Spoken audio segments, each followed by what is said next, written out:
सिमरन मात्र से सिद्ध हो या सबका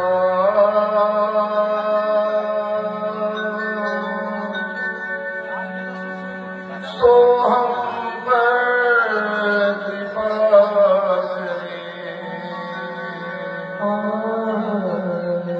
श्री दत्तात्रेय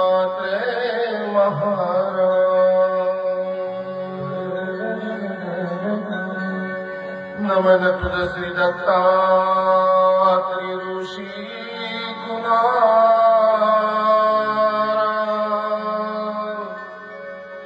मधवरी करे कृपा दे पदाम्बुज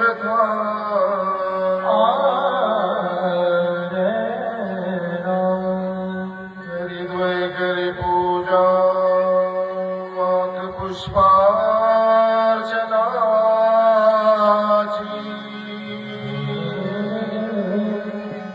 जय जय प्रभु राया आरती अंतराची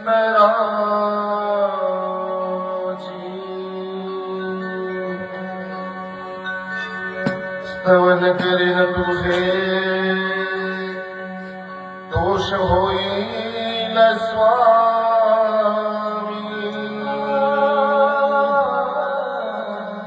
जन्मुनी ऋषी वंशी वास सह्याद्री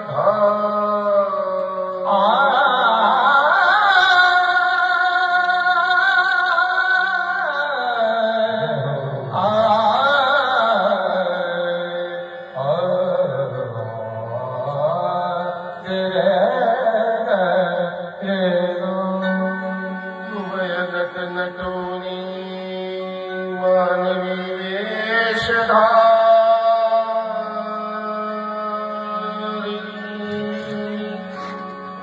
विहरण करताय गौतमी तटती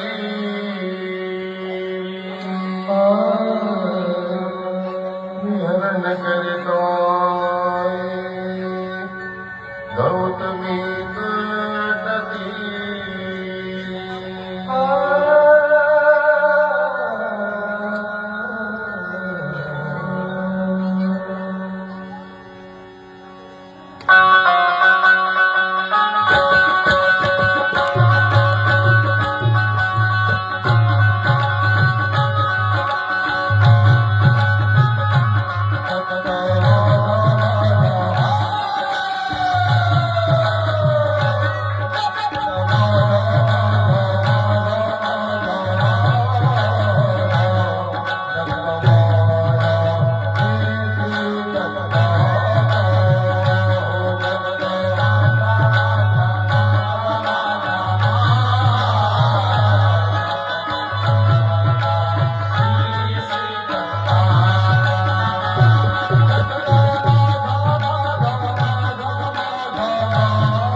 चौथ्या दिवशीची सेवा आज या ठिकाणी संपन्न होत आहे.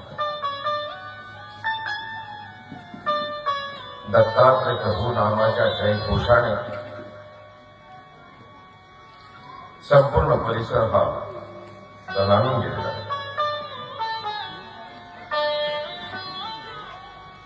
दत्त म्हणजे दाता, देणारा.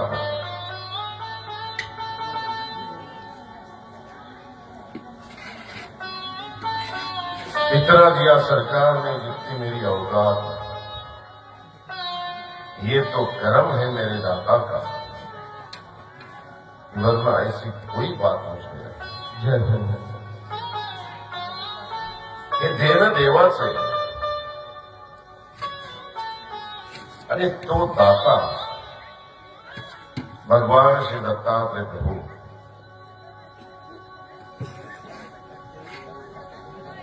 त्यांच्या निमित्ताने त्यांच्या नावाच्या जयघोषाने हा संपन्न होता.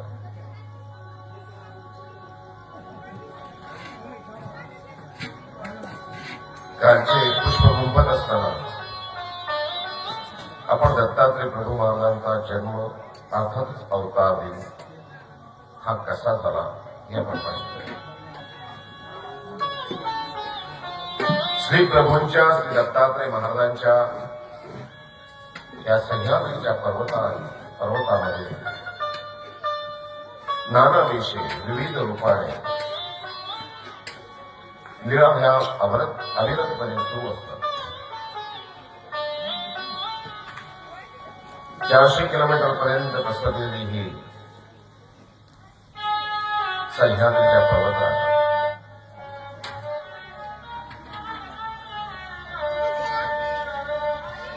माझ्या साधकांना भगवान श्री चक्रधर स्वामींनी आपल्या वचन ग्रंथामध्ये सांगितलेलं आहे. नानाविषयी क्रीडा आहे, छंद आहे. कवना कवनी व्यसन, कवना कवनी व्यसन, हे तुझी उदरगती हेची व्यसन. परमेश्वराला व्यसन आहे जीवाचा उद्धार व्हावा. म्हणूनच या सृष्टीमध्ये परमात्मा अवतार धारण करत असतात आणि असे अवतरित असलेले चतुर्युगी ज्यांचं वास्तव्य आहे असं श्री दत्तात्रय प्रभू. विविध वेशामध्ये दत्तात्रय महाराजांच्या लीळा आहेत. माता अनुसूयेला बाल रूपामध्ये, बाल्यावस्थेमध्ये रूप ईश्वरांचं या दृष्टीने पाहण्यास लाभलेला आहे. आज आपण ज्यांची लीळा पाहणार आहोत असे देवल ऋषी, या देवल ऋषींचं आज गर्भहरण करून श्री दत्तात्रय महाराजांनी एक मन मिळवणी, मन जुळवणी केलेली आहे. देवल ऋषींनाही दत्तात्रय प्रभू महाराजांनी बाल रूपामध्ये, तेव्हा दत्तात्रय महाराजांना 10-12 वर्षांची झालेली आहे, अशा रूपामध्ये दत्तात्रय महाराजांनी देवल ऋषींना आज दर्शन दिलेलं आहे. आपण एक आरती म्हणत असतो, जय जय अवधूता प्रभुराया.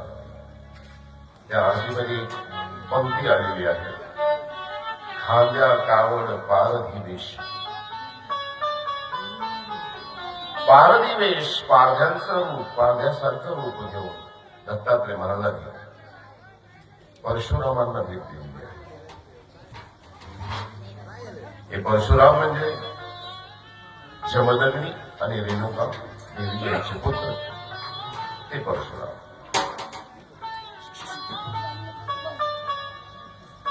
विश्वदर्शन एक मातंग वेशामध्ये दिलेलं आहे. चांगदेव भट आणि दखले नावांचे भक्त होते, त्यांनाही दत्तात्रय महाराजांचं दर्शन झालेलं आहे.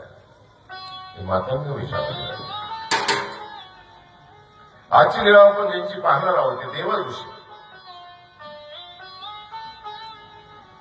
हा जो काळ आहे हा देव असुरांचा काळ आणि त्या काळातली ही कथा कृतयुग त्रेतयुग तेव्हा गेलेले, जेव्हा आसुरांचं आणि सुरांचं, सूर म्हणजे देव आणि आसुर म्हणजे रावण,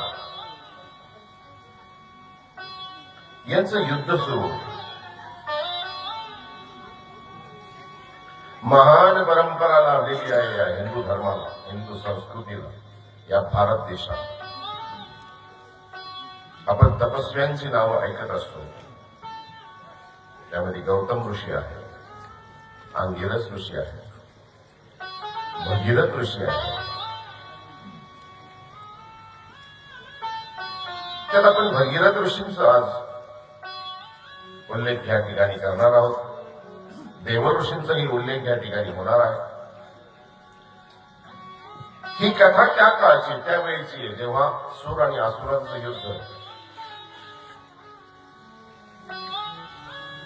युद्ध सुरू होते दोघांचं.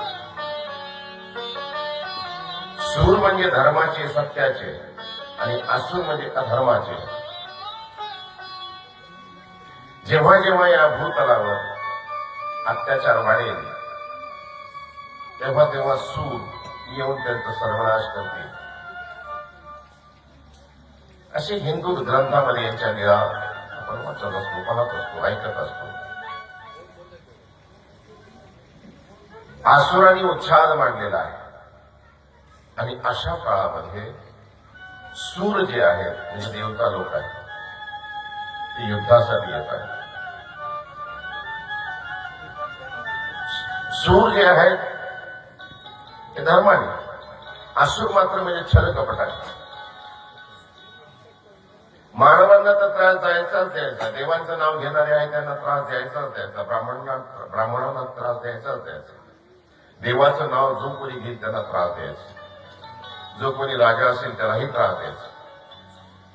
मग हे ऋषी मुनी वगैरे सगळे देवाची आराधना करायचे, देवाला आळवायचे, देवाला विनंती करायचे, देवा अरे तू आम्हाला जन्म दिलास तर देवाचं नाव घेण्यासाठी दिलेलं आहे, आणि हे आसुरांचा आम्हाला त्रास होतो. पण देवता लोक या भूतलावर यायचे, पाताळात जायचे आणि आसुरांशी युद्ध व्हायचं. आसुर हे कपटी. सूर खाली आले भूतलावर की पाताळात जायचे. देवता लोक पाताळात गेले की हे पाण्यामध्ये लपायचे. देवता पाण्यामध्ये गेले की हे भूप जमिनीवर यायचे.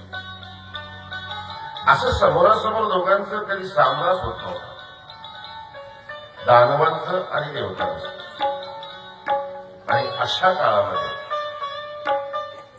जसं आपण एखाद्या विरोधकाला किंवा वैर्याला पाठीमागे पळून पळून त्याला घाळ करत असतो, त्याप्रमाणे ह्या आसुरांनी आता हे ढोंग धरलेलं होतं की देवांना असं पळूनच आपण घाळ करायचं, त्यांच्या हाती लागायचं नाही, समोरासमोर युद्धच करायचं, पाण्यात लपायचे. देवता पाण्यात गेले की जमिनीवर यायचे. मग सगळ्या देवतांची एकदा मिटिंग भरली, त्यांनी विचार केला, म्हणजे आता असं नाही करणार, असं जमणार नाही. मग असं करूया, हे पाणी जे आहे ते पाणीच आपण संपून टाकूया, म्हणजे सगळ्या ठिकाणी आता फक्त जमीनच राहते. मग आता ही जी पृथ्वी बनलेली याच्यावर 7 समुद्र आहे, जमिनी आहे, 79% जमीन, 79% पाणी आहे, 71% पाणी आहे आणि 29% जमीन आहे, असं विज्ञान सांगतं. पण एवढ्या मोठा हा 7 समुद्रांचा दरसाठा हा संपवायचा कधी, संपायचा कसा? दुष्काळ पडावं तरी संपत नाहीये. मग सगळ्यांची मीटिंग झाल्यानंतर असं ठरलं की ऋषीमध्ये एक ऋषी आहेत, म्हणाले महान तपस्वी आहे, अगस्त्य ऋषी त्यांचं नाव. त्या अगस्त्य ऋषींना जाऊन सांगायचं. मग सगळे हे जे देवता आहेत, ऋषीमुनी आहेत, सगळे अगस्त्य ऋषींकडे गेले आणि अगस्त्य ऋषींना विनंती केली. म्हणाले ऋषीवर असं असं युद्ध पेटलेलं आहे, असं असं युद्ध लागलेलं आहे, आणि अशी दमछाक होते आमची. या पृथ्वीवरचं जर पाणी संपलं तर युद्ध हे सहज होईल. अगस्त्य ऋषी म्हणाले ठीक आहे. अगस्त्य ऋषींनी काय केलं, सप्त समुद्राचं जेवढं पाणी होतं तेवढंही पाणी पिऊन टाकलं. पृथ्वीवरचं पाणी संपलं. पाणी संपल्यामुळे असुरांना लपायला जागाच राहिली नाही. घामासासूर आणि असुरांचं युद्ध झालं. आणि युद्ध झाल्यानंतर देवतांनी असुरांना परास्त केलं. परास्त झाल्यानंतर सगळे पाताळामध्ये राहिलेले तेवढे पळून गेले. सगळीकडे सगळे ठिकाणी सगळी खुशाली पुन्हा आली. पण बिन पाण्याचं राहतं कसा येईल? ह्या पृथ्वीवर बिन पाण्याचं राहू शकत नाही. पाण्याची चणचण भासायला लागली. मग युद्ध संपल्यानंतर सगळे ऋषीमुनी आणि देवता पुन्हा अगस्त्य ऋषीकडे गेले. ते म्हणाले आता युद्ध संपलेलं आहे. म्हणाले मग म्हणाले तुम्ही सप्त समुद्राचं पाणी पिलेले आहात. ते पाणी पुन्हा बाहेर काढा आणि पुन्हा सप्त समुद्र तयार करा. अगस्त्य ऋषी म्हणाले बाबा तसं नाही जमत. मला पिता येतं पण पिलेलं पाणी पुन्हा काढता येतं. म्हणजे ही अवस्था झालेली अभिमन्यू सारखी आहे. चक्रव्यूहमध्ये आतमध्ये शिवता येतं पण बाहेर निघायचं मार्ग नाही. ती म्हणाले बिन पाण्याचं तसं हाहाकार होईल. वरून वर्षेत तरी किती पाऊस पाडेल. समुद्र केव्हा भरतील, केव्हा पाण्याची पातळी वाढेल, केव्हा नदी वाहतील, केव्हा माणसांना आणि पशु प्राण्यांना पाणी भेटेल. म्हणाली आता तिथं अडचण झाली आहे. मला पाणी पुन्हा वापस काढता येत नाही पोटात. मी एकदा पिलो की पिलो. मग आता याच्यावर उपाय काय? मग सगळ्यांची नजर गेली भगीरथ ऋषींकडे. आणि भगीरथ ऋषींनी महत् प्रयासाने अत्यंत कठीण तपश्चर्या केली. महादेवांना प्रसन्न करून घेतलं. आणि महादेवांच्या जे जटेमध्ये गंगा आहे त्या गंगेला या भूतलावर आणलेला आहे. अशी ही कथा आपल्या हिंदू धर्मांच्या ग्रंथामध्ये आहे. महादेवजी या भूतलावर आले आणि आजही ते ठिकाण आहे नाशिक जवळ, ज्याला ब्रह्मगिरी असं म्हणतात. त्या ब्रह्मगिरीवर महादेवानी आपल्या जटा ज्या पाषाणावर पटकलेल्या आहेत आणि तिथून गंगेचं उगम झालेलं आहे. म्हणून जटा पटकल्यामुळे, जटा अटकल्यामुळे पाषाणावर त्या ठिकाणावरच महादेवांना तर भरपूर नाव आहे. पण त्या ठिकाणी जटा पडल्यामुळे त्या ठिकाणी महादेवांचं नामकरण झालं जटाशंकर. पुण्याकडे भीमाशंकरी आहे. हे सगळे 12 ज्योतिर्लिंग जे आहेत ज्योतिर्लिंग सगळे महादेवांचे. आपल्याजवळ इथं परळी वैजनाथ आहे, कुशेश्वर आहे, भीमाशंकर आहे, उज्जैन या ठिकाणी आहे. असे 12 ज्योतिर्लिंगापैकी हे असलेलं महादेवाचे वेगवेगळे रूप, वेगवेगळे ठिकाण. त्यात एक ठिकाण आहे जटाशंकर, नाशिक या ठिकाणी. आणि ह्या भागीरथ ऋषींच्या अतिशय अथक प्रयत्नात ही गंगा नदी वाहायला लागलेली आहे. वयस्कर होते. गंगा ये क्या सुनाए जिन्होंने से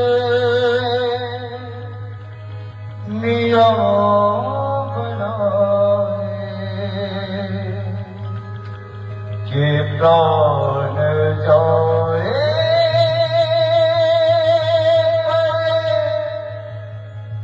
वचन न जाए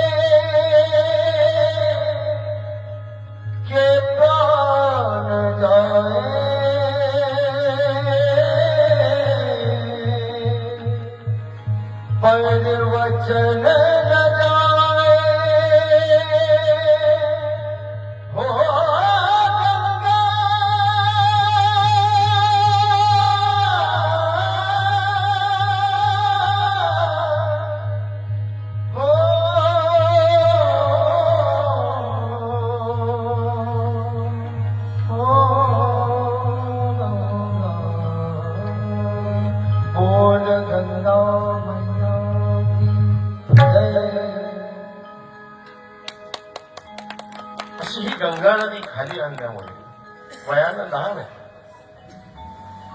परंतु भगीरथ प्रयत्न केलेले. आपण आजही काही ठिकाणी गभा असं लिहित असतो. गंगा भगीरथ, गंगेसारखी आधी भगीरथ नदी म्हणजे गोदावरी यासारखे पवित्र असते त्याला गभा. भगीरथ ऋषींनी अत्यंत अथक प्रयत्नातून ही आणलेली नदी गोदावरी या मराठवाड्यामध्ये वाहते.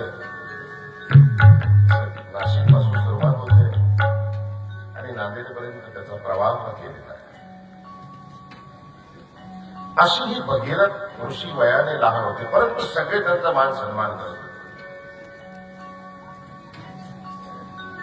संन्यासी असेल तो वयावर अवलंबून नसतो. संन्यास हे त्याच्या संयमावर, त्याच्या प्रयत्नावर, त्याच्या समजूतदारपणावर अवलंबून असते.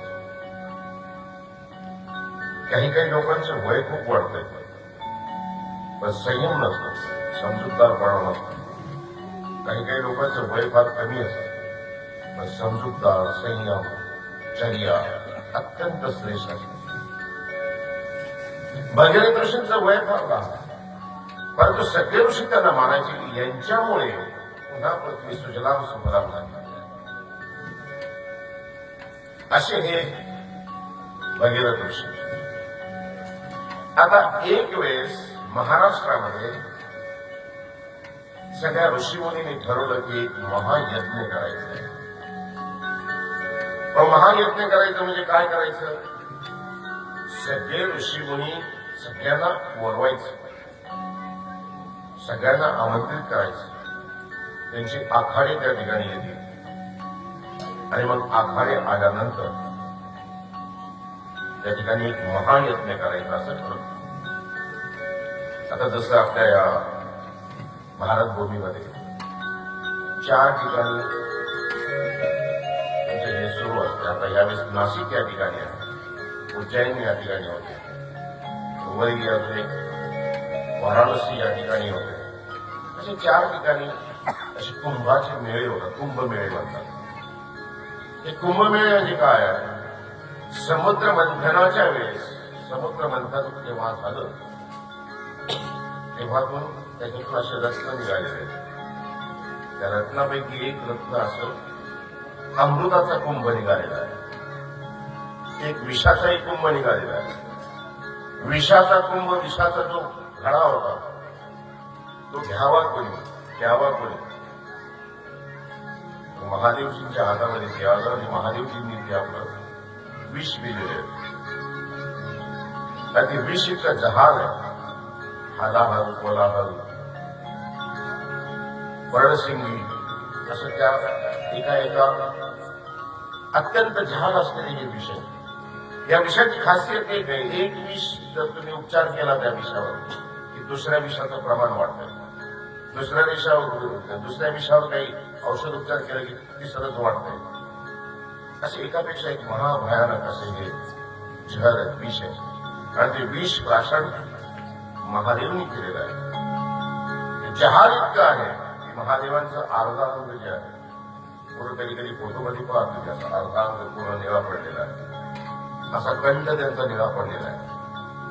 म्हणून महादेवजींचं अजून एक नाव आहे निळकंठ. अमृताचाही कुंभ निघाला. अमृताचा कुंभ निघाल्यानंतर घ्यायचा कोणी? आसुरांनी घ्यायचं की सूरनी घ्यायचं? कुंभ घेतल्या गेलं आणि देवता लोक पळायला लागले. त्याच्या मागे आसूर लागले आणि आसूर लागल्यानंतर ते पळता पळता पळता कोणी म्हणतं 4 ठिकाणी ते कुंभ ठेवले गेले, कोणी म्हणतं 4 थेंब त्यांचे 4 ठिकाणी पडले.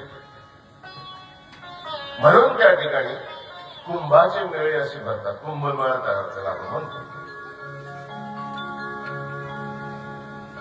भगीरथ ऋषींनी अथक प्रयत्नातून ही नदी आणली. सगळीकडे आनंदी आनंद झाला.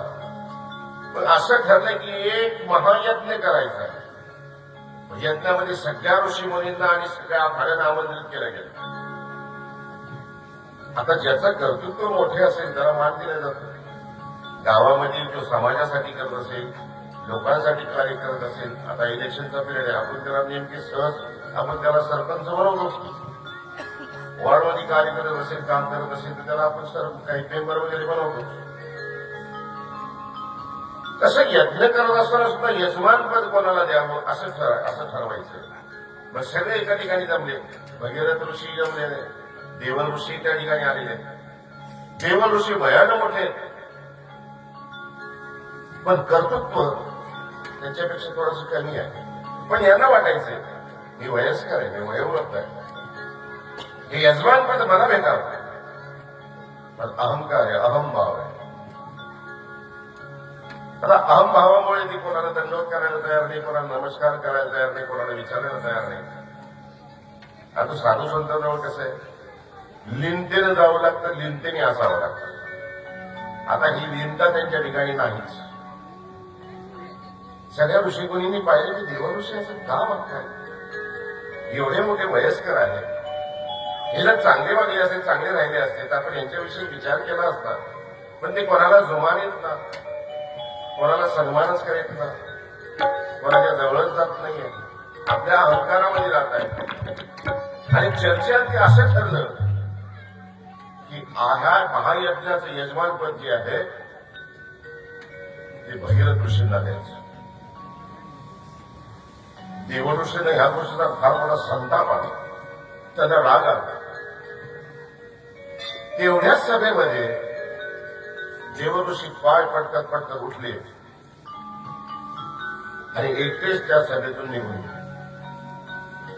सभेतून निघून गेल्यानंतर सगळ्यांना या गोष्टी आवडल्या नाही. घरामध्येही आपण जेव्हा वागतो, बोलतो किंवा काही पाहुणे येतात त्यावेळेस आपलं वागणं सौजन्याचं असावं, नम्रतेचं असावं.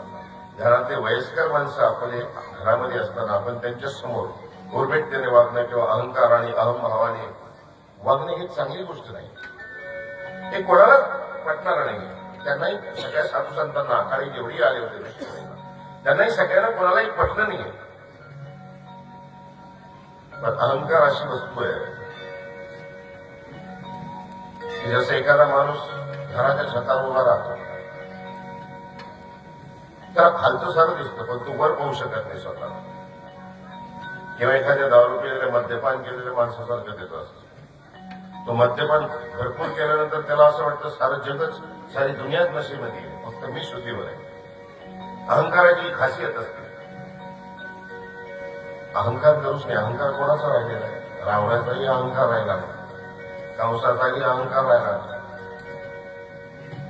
धन गेलं, वैभव गेलं, वंश गेलं, सगळं अहंकाराच्या पायी. दुर्योधनाने थोडासा अहंकार जर सोडला असता, थोडी लिंतेने घेतलं असतं, आजही त्यांच्या वंशवाळी राहिली असती. पूर्ण लंका जळून गेली तरी अहंकार रावणाने सोडला नाही. आणि हे माणसामध्ये काही सांगावं लागेल म्हणजे उपजत असतं. देवानं माणूस बनवत असताना सगळ्या गोष्टी बनवल्या. माणसाला आपल्या माणूस आहे, आपण बनवतो. जसे इंद्रिय आहे, जसे वायू आहे, चार चातुष्ट आहे, मन बुद्धी चित्त अहंकार.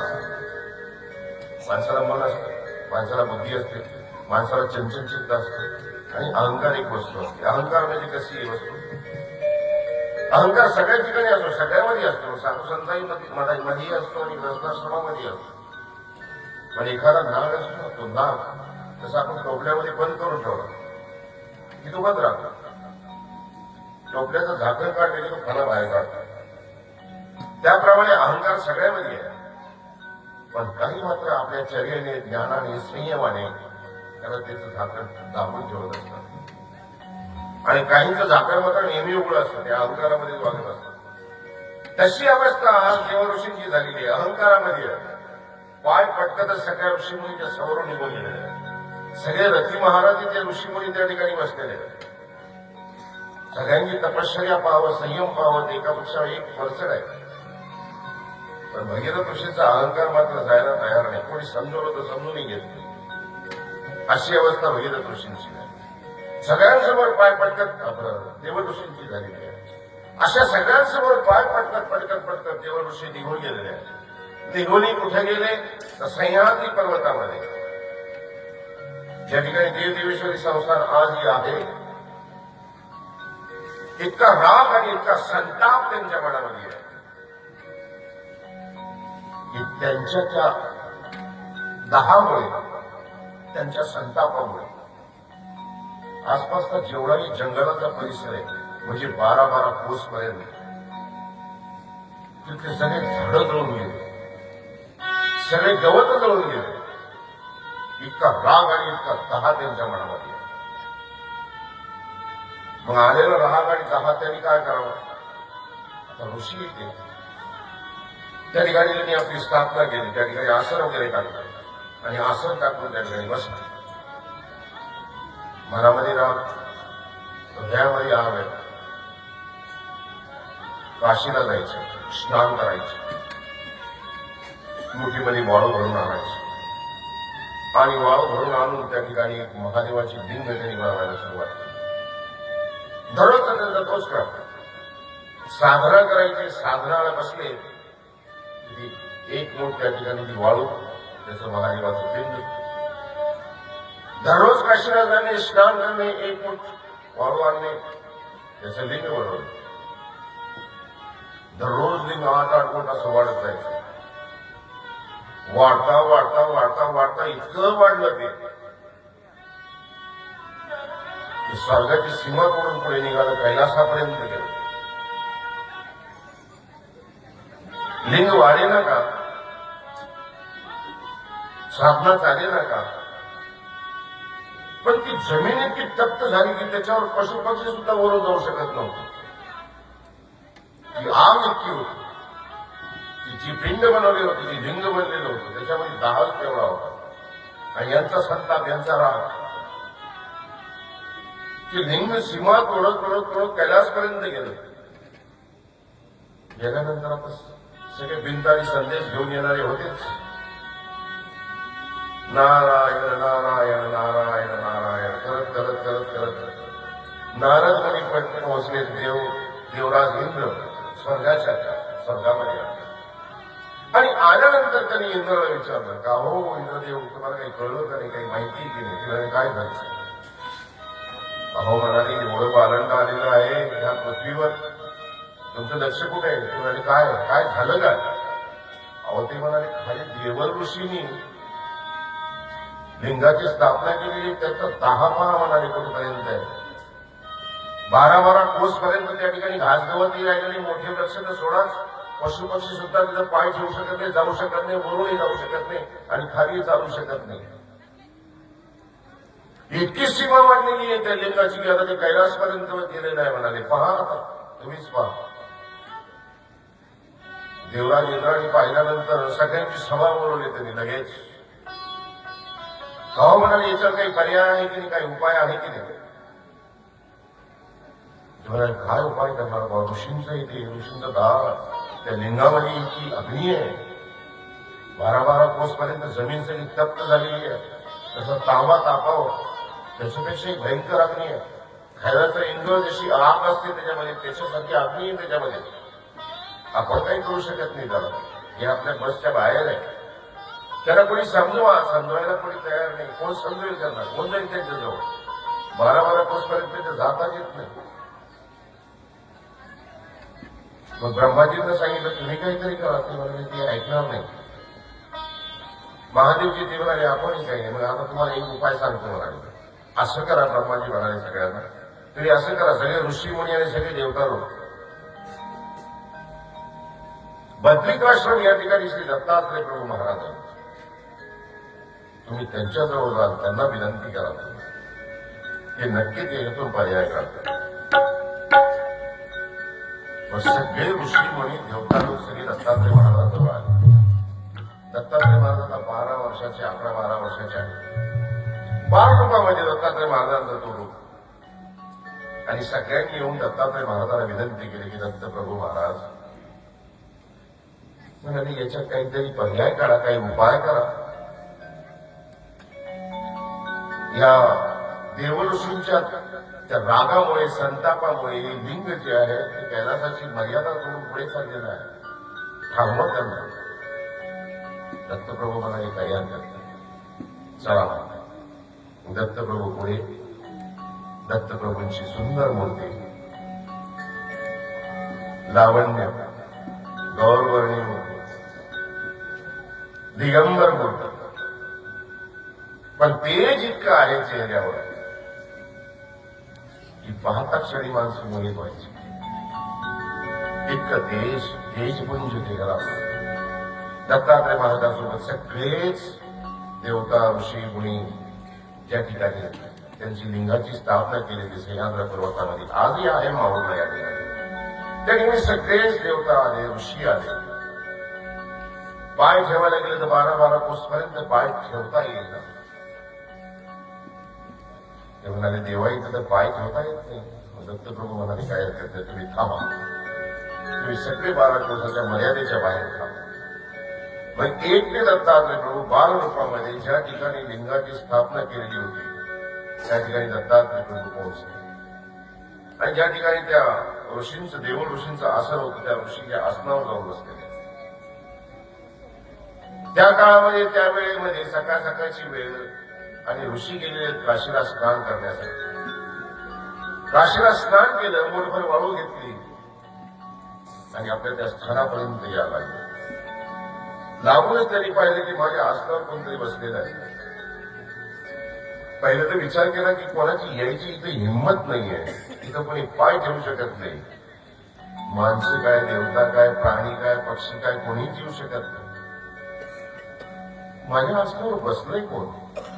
पाहिलं तर एक तेजपुंज त्यांना असं दिसलेलं आहे, कोणतरी आहे त्या ठिकाणी. आणि त्या ठिकाणी पाहिल्यानंतर ऋषी त्या ठिकाणी येत आहेत आणि दत्तात्रय मात्र त्यांच्या आसनावर विराजमान असलेले. सुंदर प्रसन्न मुद्रा दत्तात्रय महाराजांची. देव ऋषी येत आहेत, जवळ येत आहेत. त्यांनी पाहिलं की कोणतरी वेगळं सामर्थ्यवान आहे. असं कसं माझ्या आसनावर कोणी येऊन बसेल? पाहिलं तर हे सामर्थ्यवान असल्यामुळे ते आले नाही. त्यांनी हात जोडला, त्यांनी ओळखलं हे दत्तप्रभू आहे. त्यांनी हात जोडले, दत्तात्रय महाराजांनी त्यांना आशीर्वाद दिला. आणि दत्तात्रय महाराज त्या आसनावर बसल्या बसल्या आपल्या हातामध्ये 2 पान आणि 1 सुपारी घेतली आणि आपल्या सामर्थ्याने, विज्ञान शक्तीद्वारे इतका उंच हात नेला की जिथपर्यंत ती लिंग गेलं होतं तिथपर्यंत त्या ठिकाणी दत्तात्रय महाराजांनी पानाचा विडा बांधला आणि त्याची लिंग आहे ते आपल्या हाताने त्याला असं खाली दाबायला सुरुवात केली. ते लिंग दाबता दाबता दाबता दाबता इतकं खाली दाबलं गेलं की आता फक्त 3.5 हातपर्यंत जवळ राहील. लगेच ऋषी जी होती त्याच्या पायाशी पडली. प्रभू थांबा म्हणाले. चिरायो स्वयंभो अवतार तुझा महायोगी राजा दत्तात्रया. चिरायो स्वयंभो अवतार तुझा महायोगी राजा दत्तात्रया. चिरायो स्वयंभो अवतार तुझा महायोगी राजा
दत्तात्रय प्रभूच्या चरणाशी लागले. प्रभू आता बस करा,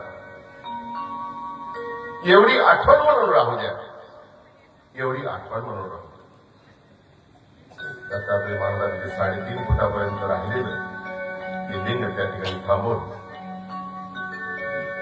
दत्तात्रय महाराजांनी त्यांना विधी सांगितला की ते रोज याची पूजा करत जा आणि आजपासून ह्या जागेचं नाव देव देवेश्वरी म्हणून असं नामाविधान त्या जागेचं केलेलं आहे. आजही त्याला देवदेवेश्वरी संस्थानच म्हटलं जातं. त्या ठिकाणी दत्तात्रय महाराजांचा स्पर्श त्या लिंगाला झालेला आहे. मग दत्तात्रय प्रभूंनी त्याला समजवलं, ऋषीवर की काय करत होते ते. म्हणाले काय करणार प्रभू, एवढ्या मोठ्या सभेमध्ये माझा अपमान झाला, माझा अपमान केला. ती म्हणाले तुम्हाला तो अपमान वाटला. अहो यजमानपद कोणाला तरी घ्यावंच लागतं. भगीरथ ऋषींनी प्रयत्न केले, गंगा नदी खाली आणली, गोदावरी खाली आणली, त्यांना तो बहुमान दिला गेला, त्यांच्या कार्याची पावती दिल्या गेली. त्याच्यामध्ये तुम्हाला अपमान वाटण्याचं काय कारण? हे पण हे ऋषीही माझ्यासोबत व्यवस्थित वागत नाही ना, माझ्या वयाचा काहीतरी विचार करायला पाहिजे ना. दत्तात्रय प्रभू काय हरकत.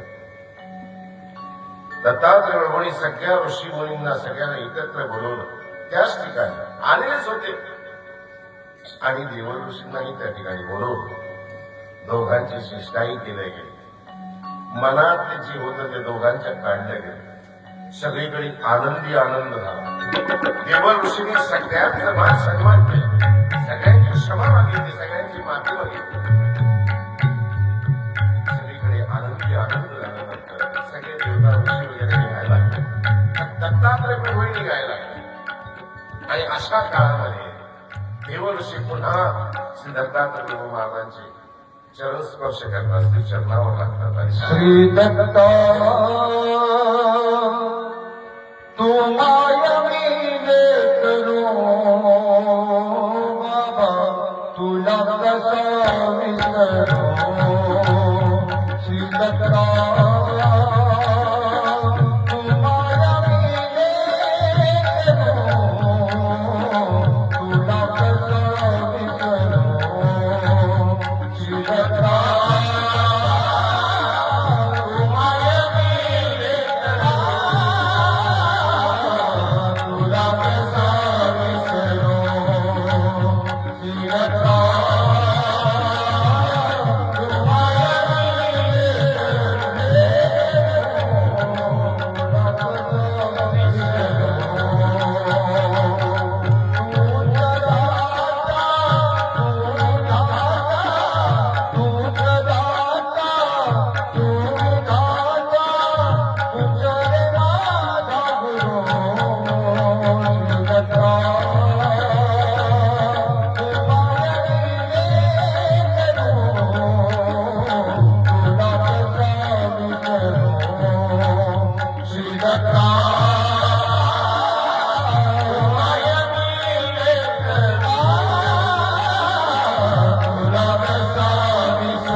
माझ्या जीवनामध्ये आनंद आनंद झालेला आहे. वाळीत टाकणे बरोबर फार फार वाईट गोष्ट आहे. ज्याला वाळीत टाकलं जातं त्याला विचार. घरामध्ये किंवा प्रपंचामध्ये एखाद्याला आपण बोलणं बंद करतो, त्याच्यावर काय भेटते हे त्याला माहिती असतं. एखाद्याचा आपल्याला राग येतो किंवा एखादा आपण बोलल्यानंतर ऐकत नाही, तर आपण मग जाऊन त्याला बोलायचंच नाही. तो तुमच्या समोर म्हणतो जाऊ द्या नका बोलू, काय हरकत नाही, मी तुम्हाला काय तुमच्या वाचून काही राहिलं का. पण त्याचं मन सतत आतमध्ये जळत असतं. तसं देवल ऋषींना जरी सगळ्यांनी वाळत टाकलं तेव्हा जा मला कोणाची पर्वा नाही, पण हृदयामध्ये एक वेगळी ज्वाला होती, वेगळी जाग होती. का असं माझ्यासोबत, मी काही इतका वाईट आहे का की सगळ्यांनी मला वाईट टाकावं, असं प्रत्येकाला वाटतं, देवल ऋषींनाही वाटतं. पण होतं काय नेमकं, आपल्यातल्या अहंकाराची आपल्याला जाणीव होते, थोडीशी भिंत असते की सगळ्या गोष्टी सरळ आणि सरळ होतात, पण आपण मानायला जुमानायला तयार नसतो.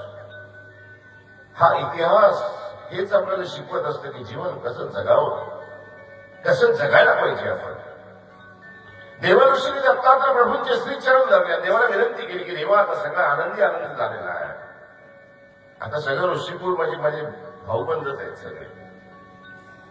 सगळं आनंदी या ठिकाणी असताना आता फक्त माझी एक विनंती आहे देवा. दत्तात्रय प्रभू ईश्वर येते, जीवाला कसं नाराज करते. ते म्हणाले मागा काय पाहिजे, ते म्हणाले एवढंच वरदान द्या देवा मला की जोपर्यंत चंद्र सूर्य आहे ना तोपर्यंत आपण निद्रा करण्यासाठी या ठिकाणी यावं. म्हणून दत्तात्रय प्रभू महाराजांची निद्रा माहुरी या ठिकाणी आहे.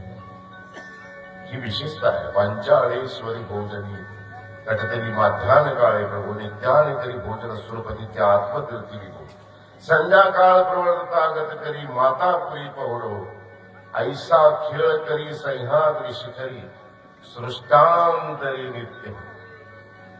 जोपर्यंत सृष्टी राहील, जोपर्यंत या सृष्टीमध्ये चंद्र आणि सूर्य राहतील, तोपर्यंत दत्तात्रय महाराजांची निद्रा माहुर या ठिकाणी आहे. अशा ह्या दत्तात्रय महाराजांच्या वरदानाने आणि स्पर्शाने पवित्र झालेलं ठिकाण म्हणजे देवदेवेश्वरी संस्थान माहुर या ठिकाणी आहे. अशा या दत्तात्रय प्रभूंच्या व्या देवल ऋषींचं गर्वाहरण. गर्व का होऊ नये माणसाला, गर्वही होतच व्हायलाच पाहिजे, गर्व असायला पाहिजे. रामायणाची कथा पहा तुम्ही, ज्यावेळेस रामायणामध्ये घडलेली युद्ध झालं, वनवासी असलेले राम सीता हरणाचा प्रसंग, 11 महिने त्या ठिकाणी युद्ध चालू राहिलं. गेलं सैन्य गेलं, धन गेलं, लंका आली, पण तरी अहंकार सुटला नाही. रावणी साधा नव्हता, रावणाने कैलास पर्वतच उचललं होतं पूर्ण, आणि कैलास पर्वत घेऊनच कैलासच महादेवा सगळं घेऊनच जायचं होतं त्याला. पण महादेवजींनी त्याच्या हातावर पाय ठेवले आणि त्या ठिकाणी ते तांडव केलं गेलं. तांडव केल्यामुळे त्याच्या तोंडात निघालेले शब्द होते, तांडव स्तोत्र म्हणून प्रसिद्ध आहे. महादेवाचा अगदी निष्णात भक्त तो रावण. ज्यावेळेस शेवटी तो राहिला, मुलगाही गेला, इंद्रही गेला, इंद्रजितही गेला, इंद्रजित कुंभकर्णही गेला, सेनाही गेली, शेवटी तो राहिला. विभीषण पहिलेच रामजीकडे आलेले होते. महादेवांकडे गेला, महादेवाला बोलायला लागला. पिंड बोलत होती त्याच्याशी की भक्ती असावी तर अशी असावी की पिंड बोलते, महादेवाची पिंड बोलते. प्रदक्षिणा घालायला लागला, गेलं म्हणाले माझं सगळं गेलं. साधा नव्हता रावण, नवग्रहाच्या पायऱ्या केलेल्या होत्या, इंद्राचं आसन होतं बसायला, सोन्याची लंका. सांगेन तुम्हाला, उद्या सांगेन, त्याचा इतिहासही सांगेन. इंद्राचं आसन बसायला, नवग्रहाच्या पायऱ्या केलेल्या. आपण नवग्रह जर असं शनी मागे पुढे वक्री झाला किंवा राहू मागे पुढे झाला तर आपण सगळं काय थ्याट होऊन जाते आपली. पण रावणाला त्याच्यावर पाय ठेवून तो चढायचा. पिंडीजवळ गेला महादेवांच्या मंदिरामध्ये, बोलायला लागला, का मी अहंकार का करू नये? अरे इंद्राला जे जिंकलेलं आहे, एक वेळा नाही, 2 वेळा नाही, 7 वेळा जिंकलेलं आहे. असा कर्तृत्ववान माझा मुलगा आहे. आणि मी स्वतः आणि कैलास पर्वत उचललं होतं, महादेवालाच माझ्या ठिकाणी आणायचं. एवढी ताकद माझ्यात होती, का अहंकार करू नये? पण अहंकाराला काही मर्यादा असावी, काही सुमार असावी. कोणासमोर करावी ही मर्यादा असायला पाहिजे. अभिमान असावा, अहंकार नसावा. मी भारत देशाचा नागरिक आहे, हा मला माझा अभिमान आहे. अभिमान तर प्रत्येकाला असतो. मी अशा गुरूंचा शिष्य आहे, हा माझा स्वाभिमान अभिमान आहे. मी हे करू शकतो, हे माझा स्वाभिमान आहे. माझ्याशिवाय दुसरं कोणी करू शकत नाही, कोणा हिंमतच नाही, हा अहंकार. हे नसावं काही. किती काले किती गिरे, सदा न जलता किसी का नाता, दुनिया के आंगन में देख ले दर्पण में, रानी मुखा देख ले दर्पण. कोण राहिले? जग जिंकायसाठी निघालेले 3 जण. हिटलरही निघाला, सिकंदरही निघाला, मुसोलिनीही निघाला. हिटलर जर्मनीचे, सिकंदर हा ग्रीकचा, बर्बारोन त्याचं शहराचं नाव आहे. आणि तिसरी जी आहे ती नाव सांगितलं ती फ्रान्सची आहे. काय अंत झाला त्यांचा? कितीतरी लोक आले आणि गेले. जर खरं आपल्याला जर पाहायचं असेल तर सगळ्यात मोठं ठिकाण, सगळ्यात श्रीमंत ठिकाण जर पाहायचं असेल तर स्मशानभूमी आहे. कितीतरी लोक आले आणि गेले. काय काय कर्तृत्व होतं त्यांचं. होवे नाम बेनिशा कैसे कैसे जमी खा गई नौजवान कैसे कैसे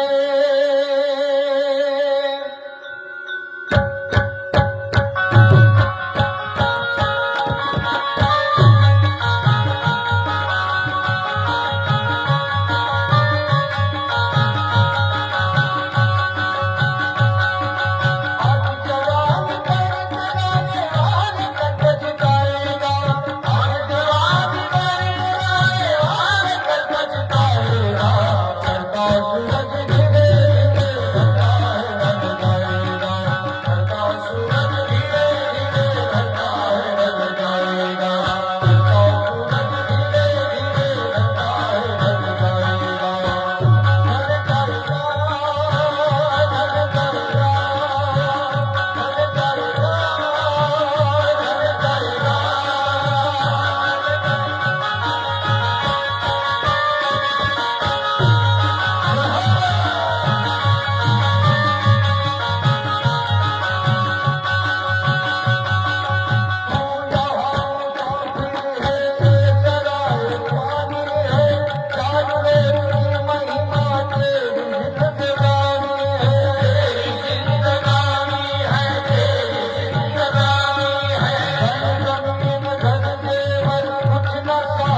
धाक उसकी सैकड़ों पे थी, धाक उसकी सैकड़ों पे थी, पहचान भी उसके शहर के बड़ों बड़ों में थी।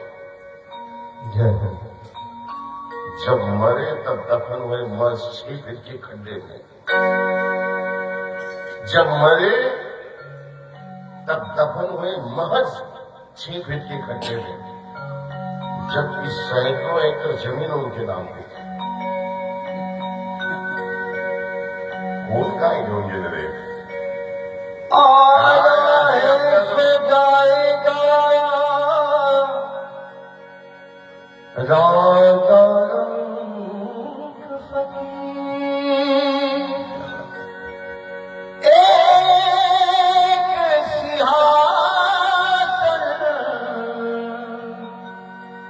चढ़ी चले एक बजे जी।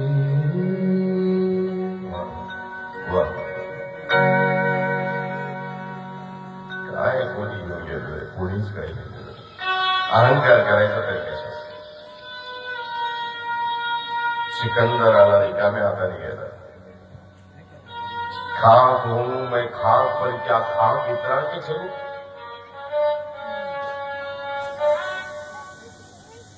मैं जानता हूं खुद को, इसीलिए तो कहता हूं कि जिंदगी की एक रात ऐसी भी होगी कि उसकी फिर कभी सुबह नहीं होगी. जीवनामध्ये एक रात्र अशी येईल की त्याचा पुन्हा आपल्याला सूर्योदय आपण पाहू शकणार नाही. जीवनात एक दिवस असाही येईल की आपलाच प्रोग्राम असेल, आपल्या नावाने त्या ठिकाणी पोळी वाटल्या जाईल, बंदी वाटल्या जाईल. त्या दिवशी आपण त्या ठिकाणी नसतो. त्यात काय करतात असाही एक दिवस येईल. मौत ने समाने को ये समा दिखा डाला, कैसे कैसे रुस्तम को खाक में मिला डाला.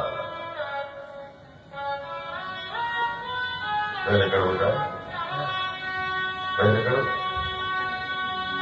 हुए नामवर बेनिशान कैसे कैसे, जमी खा गई नौजवान कैसे कैसे. हुए नामवर, एकापेक्षा एक होऊन गेलेले रत्न आहेत. आपण तर आत्ता आलो, आपल्या अगोदर कितीतरी मोठी मोठी माणसं होऊन गेलेली आहेत, कितीतरी मोठी होती. तू यहाँ मुसाफिर है, ये सराय पानी है.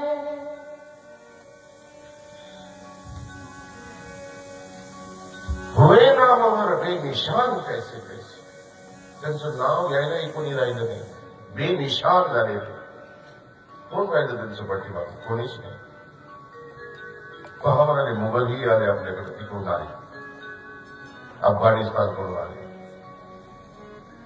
एक इतिहासामध्ये मंगोलियाही शिकवल्या जातं.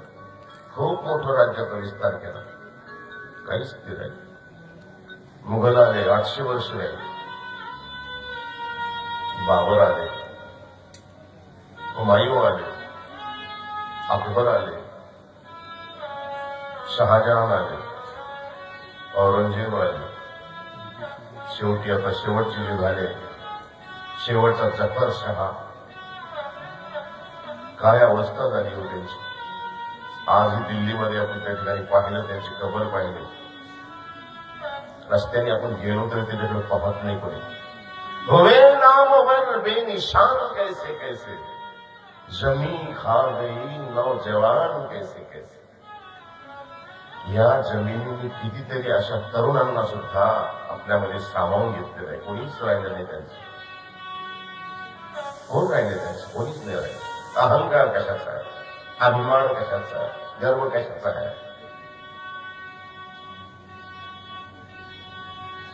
ये सराय पानी है. काय है दुनिया, काय है जिंदगी, क्या है ये 2 दिन का तमाशा. घडी में तोला तो घडी में मासा. आज है उद्या दिसणार की नाही सांगता येत नाही. कशाला कोणाचं मन दुखवायचं,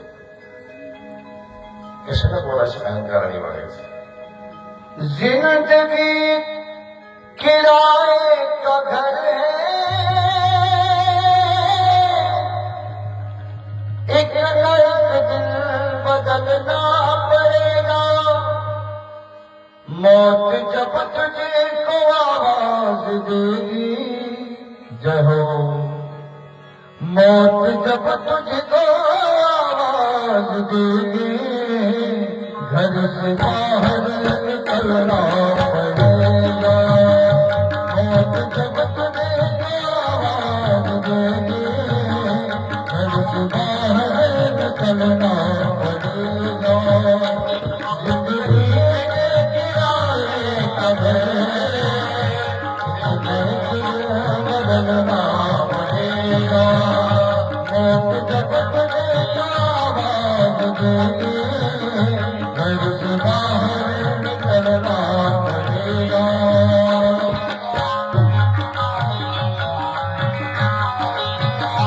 ये तबस्सुम से जवानी, 4 दिन की जिंदगानी.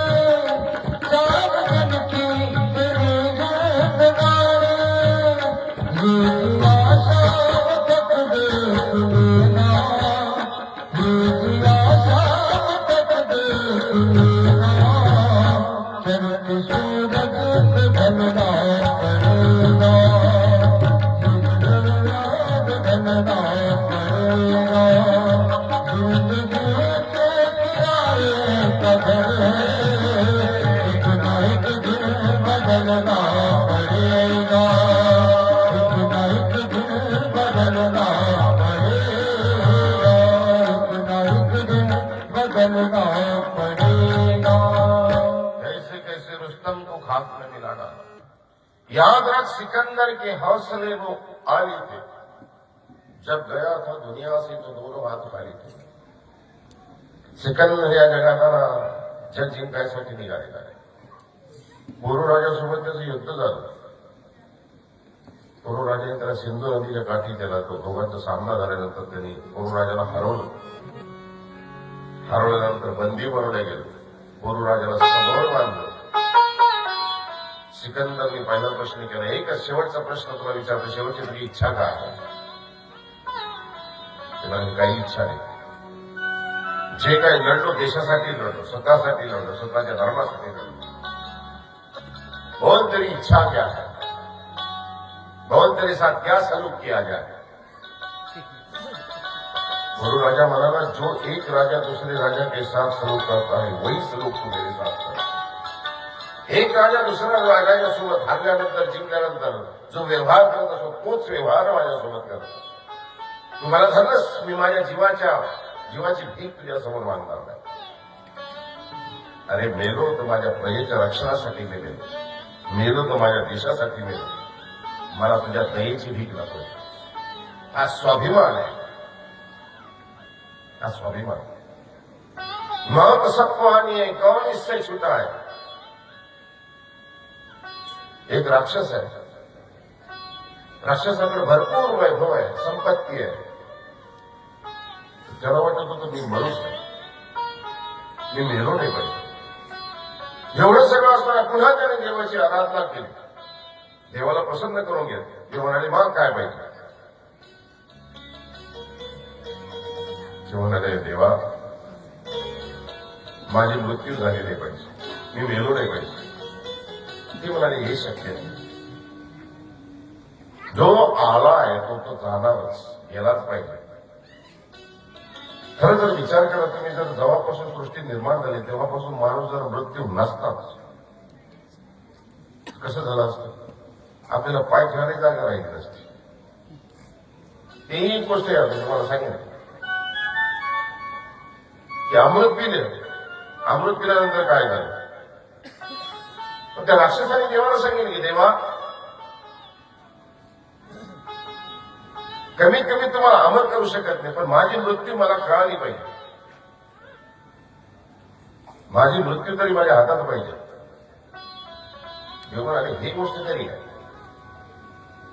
तुझी मृत्यू तुझ्या हातात राहील. मग यांनी काय केलं? राक्षसांनी आपला जीव काढला आणि एका पोपटामध्ये ठेवला आणि पोपटामध्ये ठेवून पोपटाला उडून टाकलं. पोपट उडता उडता उडता मजल दर मजल करता करता करता स्वतः समुद्राच्या पलीकडे गेला आणि एका गुहेमध्ये जाऊन, एक कापालीमध्ये जाऊन तिथं लपून राहिला. बरेच वर्ष निघून गेले. आता ह्या पोपटाला उडता उडता तिथं पोहोचायला. अचानक एक दिवस त्या कपालीमधून साप आला, पटकन त्या पोपटाला खाऊन टाकला. पोपटाला खाल्ल्यावर हा राक्षसी बेला वर गेला की हा देवाला भांडायला लागला. देवा असं कसं काय का? काय झालं? माझी मृत्यू माझ्या हातात पाहिजे गेली, मग मी माझ्या राज्यात होतो आणि माझा जीव जो आहे तो पोपटामध्ये होता. तो पोपट तर 7 समुद्राच्या पलीकडे होता. मग माझी मृत्यू तर माझ्या ठिकाणी यायला पाहिजे की ज्या ठिकाणी मी राहतो त्या ठिकाणी. तिथं कशी आली? देव म्हणाला, अरे मूर्खा,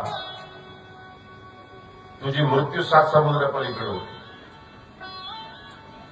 तुझ्या मृत्यूने तुला हे सुचवलं की तुझं जीव काढ, प्राण काढ, त्या पोपटात ठेव.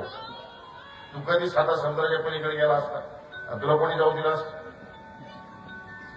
तुला बुद्धी तशी सुचली की तू आपला जीव काढणार, पोपटात ठेवला आणि त्या पोपटाने त्या सापाचं भक्ष्य व्हावं असं ठरलेलं होतं. हे सगळं दुसरा एक आला, देवाजवळ खूप आराधना केली, देवाला प्रार्थना केली की देवा मला माझी मृत्यू कळली पाहिजे. देव म्हणाले, काय हरकत नाही, तथा असतो. दिवसामागे दिवस गेले. 50 वर्ष, 60 वर्ष, 70 वर्ष कलियुगामध्ये होता जन्माला. वय संपलं, मृत्यू झाली. गेला देवाजवळ. देवाजवळ गेल्यानंतर देवाला वाढायला लागला, देवा असं कसं का? एवढी मी तुझी आराधना केली, एवढी मी सगळी प्रार्थना केली तुला. मी म्हणलो होतो तुला, मला माझी मृत्यू कळली पाहिजे. तू कोणालाच माझ्याकडे पाठवलं नाही, पोस्टमॅनने चिठ्ठी आणली नाही, तुझा एखादा सेवक माझ्याकडे आला नाही, आणि तू डायरेक्ट मला मारून टाकला. असं कसं? देव म्हणाले अरे बाळा, प्रत्येक वेळा मी तुला पत्र पाठवून गेलो, ते मला तर चिठ्ठी भेटलीच नाही. अरे ते म्हणाले असं कसं होईल, तू वाचलीच नाही चिठ्ठी. ते म्हणाले चिठ्ठी कोणती पाठवली, तुझा तर कोणता देवदूत आला नाही. ते म्हणाले तुला जन्म दिला. ते म्हणाले हो. त्याच्यानंतर तू तरुण झाला. ते म्हणाले हो. पण जन्म दिल्यानंतर तुला दात आले. ते म्हणाले हो. तुझे केस होते तुझ्या डोक्यावर. ते म्हणाले हो. मला सुरुवातीला कसे होते, म्हणजे दाताच्या ठिकाणी होते, कडक होते, काही खाऊ शकत होते. केस म्हणाले काळे होते. पण डोळ्याने सगळं दिसायचं, मला बिन चष्म्याचं दिसायचं. मग कसं झालं म्हणाले. मग काय म्हणाले तेव्हा, दिवसामागे दिवस गेले, तरुण होतो, म्हातारा झालो तर पहिले केस पिकले. म्हणाले केस पिकले नव्हती, ती पहिली चिठ्ठी मी तुला पाठवली होती की भैया केस पिकले तुझे, आता म्हातारपणे, आता मृत्यूकडे तुझी सुरुवात झालेली आहे. तुला कळलं नाही त्याला मी काय करत, तू वाचलंच नाही. केस पांढरे झाले, तू नाही केलं त्याला मी काय करणार. पांढरे होते त्याला काळी केले. पहिली चिठ्ठी मी तुला त्यावेळेस पाठवली. तेव्हा ठीक आहे तेव्हा, ह्यावेळेस चुकलं, ह्यावेळेस वाचले नाही, पण दुसरी चिठ्ठी तर आलीच नाही मला. ते म्हणे दुसरी चिठ्ठी मी पाठवली तुला. ते म्हणे कधी, म्हणून तुझे दात पडले तेव्हा. दात पडायला लागेल तुझे, तू कधी लक्षात दिलं नाही की दात कसे काय पडायला लागले. ते म्हणे बरं दुसरी बी आली, पण तिसरी तुला पहिले दिसत होतं, पाठीमागून तू चष्मा लावून बोला, नाटके केले, मोठ्या बिंदू झाला ऑपरेशन केलं, काच बिंदू झाला ऑपरेशन केलं, पुन्हा चष्मे लावले, भेंग लावले, लेन्स टाकले, तरुण होण्याचा प्रयत्न केला. पण मी तुला चिठ्ठी पाठवली होती ना, तुला कळली नाही त्याला मी काय करावं. तू अचानक आला, मला अचानक नाही आला, तुला प्रत्येक वेळा सांगत आलो, मी सांगत राहिलो तुला. तू लक्ष दिलं नाही, तू ऐकलं नाही, तू चिठ्ठी वाचली नाही, त्याला त्यात माझा दोष नाही. मौत सबको आनी है, कौन इससे छूटा है, तू फना नहीं होगा ये ख्याल छूटा है. सांस छूटते सब रिश्ते छूट जाएंगे, बाप माँ बहन बीबी बच्चे छूट जाएंगे, कोणीच राहणार नाही आपल्याजवळ. पत्नी कुठं दरवाजापर्यंत आहे, समाज कुठपर्यंत आहे, स्मशानापर्यंत आहे, मुलगा कुठे अग्निदान देईपर्यंत आहे. कोणीच नाही आपल्यासोबत. कोण आहे, आपण केलेले कर्म जे काही असतील तेच आपल्यासोबत आहे, तेच गठोडी आपल्यासोबत येणार, दुसरं काही येणार नाही. कौन इससे छूटा है, तू फना नहीं होगा ये ख्याल छूटा है. सांस छूटती सब रिश्ते छूट जाएंगे, बाप माँ बहन बीबी बच्चे छूट जाएंगे. कोण नाही, कोणच नाही. शेवटी एकटा आलास, एकटाच जाणार आहे. तुझ्या कर्माची गठोडी तुझ्या सोबत राहणार आहे. चांगलं कर, चांगलं वाग, जिंदगी में ऐसे जियो कि जब रहे तब तो लोग तालियां बजाए, लेकिन पर्दा गिरने के बाद भी लोग आपके लिए तालियां बजाते रहे. जीवनात असं जगावं. अरे आपण जाणार तिथं लोकांनी आपली वाट पाहावी, आणि हे येणार आहेत म्हणून. आपण आल्यानंतर काही लोक उठून जातात, हो त्यांनी लक्षात आलं का आपल्याला, का उठून जातात. आपण चांगले माणसं आहेत म्हणून नाही, आपलं बसणं त्यांना आवडत नाही, आपलं बोलणं त्यांना आवडत नाही. आपल्या शब्दाला धार अशी आहे, त्याला आधार देणारी धार असते, धार अशी असते की हृदयाला त्याच्या छेदून जाते. म्हणून लोक आपल्या जवळ उठून जातात, बसत नाही जवळ. अरे लोकांनी पडदा पडल्यानंतर सुद्धा आठवण काढली पाहिजे, रडता राहता सुद्धा लोकांनी टाळ्या वाजवल्या पाहिजे. तो जीवन आहे. अहंकारामध्ये जीवन जगले तुम्ही, काय जगले तुम्ही, काय प्राप्त केले इथे येऊन, काय घेऊन गेले तुम्ही. अरे बाबू मोसाय, ये कफन, ये जनाजे, ये कुछ नहीं होता है यार. आदमी तो तभी मर जाता है जब उसे कोई याद करने वाला नहीं होता है. जेव्हा कोणी आपली मेल्यानंतर सुद्धा कोणी आठवण काढत नाही, जिवंतपणी कोणी आपली आठवण काढत नाही, आपल्याला कोणी बोलवत नाही, त्यावेळेस माणसाने घरी मृत्यू होतात, तेव्हाच आपण मेलेले असतो. अरे चांगलं बघा, चांगलं जगा, हे अभिमानी राहा, सगळ्याला हवं हवंसं वाटलं पाहिजे. लहान मुलं सगळ्यांना आपल्या हव्याविषयी काय वाटतात. आता हा अनुज आहे, लहान आहे, 3-4 वर्षात 3 वर्षाचा असेल. आम्ही 4 दिवस झाले त्याला पाहिलं. सगळ्यांच्या अंगात खांद्यावर आलाय, सगळ्यांसोबत हसतो, खेळतो. का खेळतो? सगळ्यांना आम्हाला जवळ घ्यावं. अरे अनुज उठला का? अरे अनुज इकडे ये. आम्ही गेल्यानंतर आम्हाला असं वाटतं बाबा आली का भजीत निघतो म्हणतो माझ्या माझं काम. आमच्यासोबत असं का होतं? कारण त्याच्यामध्ये निरागसता, इनोसंट आहे तो, निष्पाप आहे तो.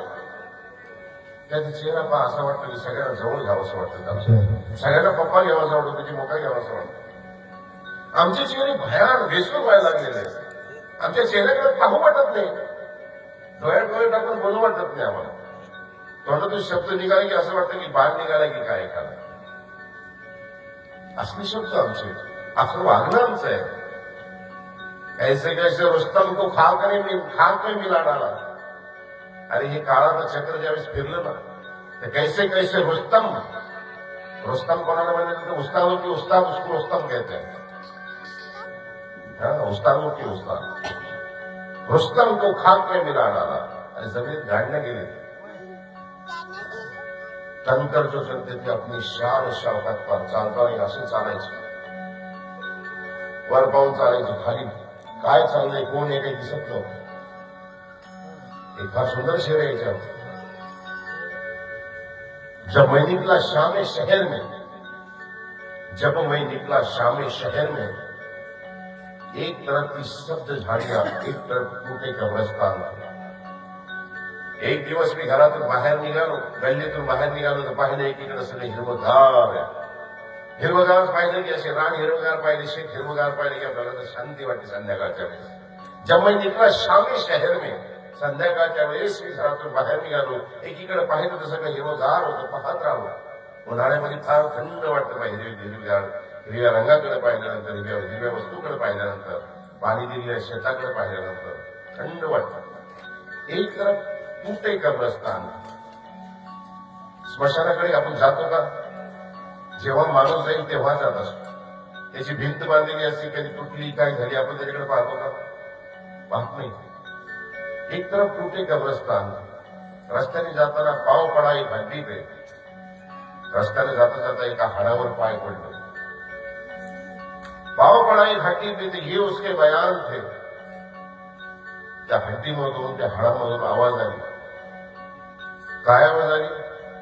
संभल कर चलना मेरे दोस्त, कभी हम भी यहाँ के सुल्तान. कबीरा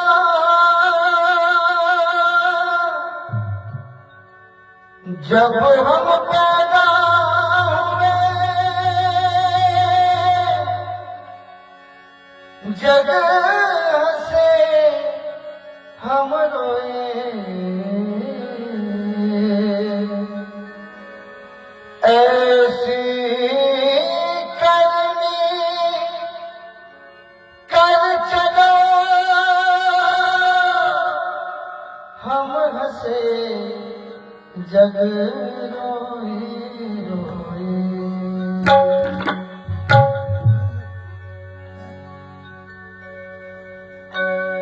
असं जीवन जगावं. जब हम पैदा हुए जग हंसे, हम रोए. लेकिन जिस दिन हम जाएंगे उस दिन हम हंसते जाएंगे. ज्या दिवशी जाऊ ना त्या दिवशी आपल्या चेहऱ्यावर हसू पाहिजे, हसले पाहिजे. अरे जीवनात आलो ना, चांगलं करून चाललोय, कधी कोणाचं वाईट नाही केलं. आणि त्या दिवशी जग रडलं पाहिजे. अरे एक चांगला माणूस गेला. एवढं जरी आपल्याला जगता आलं किंवा एवढे शब्द जरी त्यांच्या तोंडातून निघाले ना आपल्यासाठी, तर आपलं जीवन जगणं धन्य झालं असं समजा. दया जीवनाचा सुगंधा परी दळवळावा. गाण्यातला सूर जैसा ओठातून ओघळावा. आनंद या जीवनाचा सुगंधा परी दळवळावा जिजोनी स्वतः चंदनाने जिजोनी स्वतः चंदनाने दुसरा समझगर गजावा हे गानता जीवनाचा प्रारंभ ओळखावा आनंदया जीवनाचा सुगंधा परी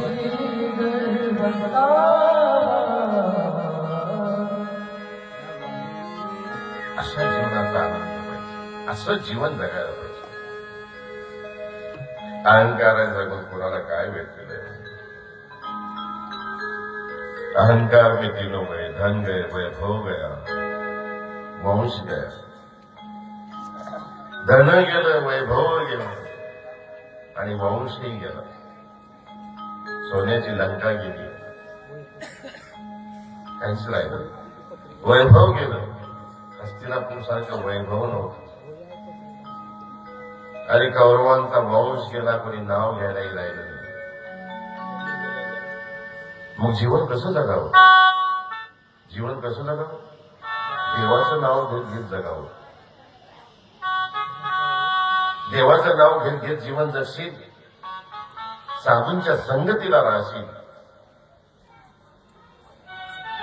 तर आपोआपच जीवन सुगंधित होऊन जातं. पण आम्ही जगतो कशासाठी? आम्ही संसारासाठी. म्हणून एका कवीने फार सुंदर सांगितलं, अरे घे घे घे, अरे हरिनाम घे, अरे माया सारी सोडून दे, हात लावून नशिबाला तू रडशील ठाई ठाई. काय आहे त्याच्यामध्ये? घे घे घे हरिनाम घे, माया सारी सोडून दे, हात लावून नशिबाला रडशील ठाई ठाई. या संसारापायी, या संसारापायी, या संसारापायी, या संसारापायी. घे घे घे हरिनाम घे, माया सारी सोडून दे, हात लावून नशिबाला रडशील ठाई ठाई. या संसारापायी, या संसारापायी, या संसारापायी, या संसारापायी.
आपण फोड तुझ्यात डोक्यावर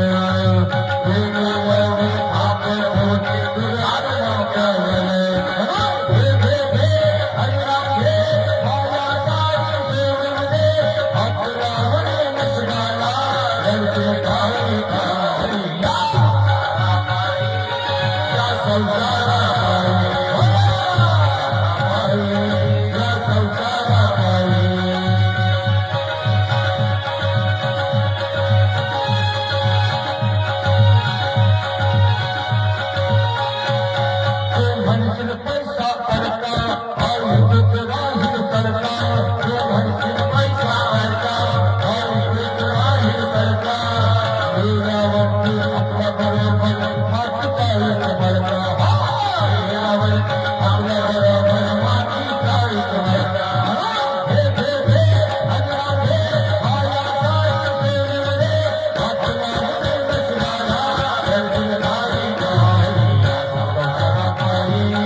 सगळ्यात महत्वाचं तर राहिलं सर मने तुकड्या घोडे हाती मने तुकड्या घोडे हाती याची शनात होईल माती मने तुकड्या घोडे हाती याची शनात होईल माती अरे रावण मेला लंकत राणी अशीच होईल गती रावण मेला लंकत राणी अशीच होईल गती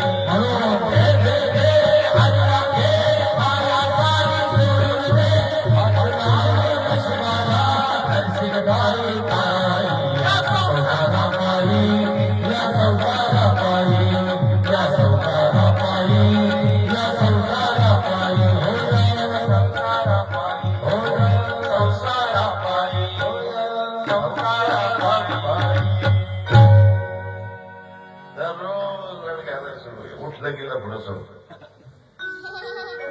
हे झालं ते झालं हे राहिलं ते राहिलं हात लावून नशिबाला रडशील काही काय देवाने माझं नशीब बनवलं काय बनवलं म्हणाले पा माझ्याच मागं का असावं एके गावामध्ये लोक येऊन त्यांच्या मागं का नाही माझ्याच मागं का अरे देवानं तुला जेवढं चांगलं बनवलं तेवढं आणि माणसाला काय असतं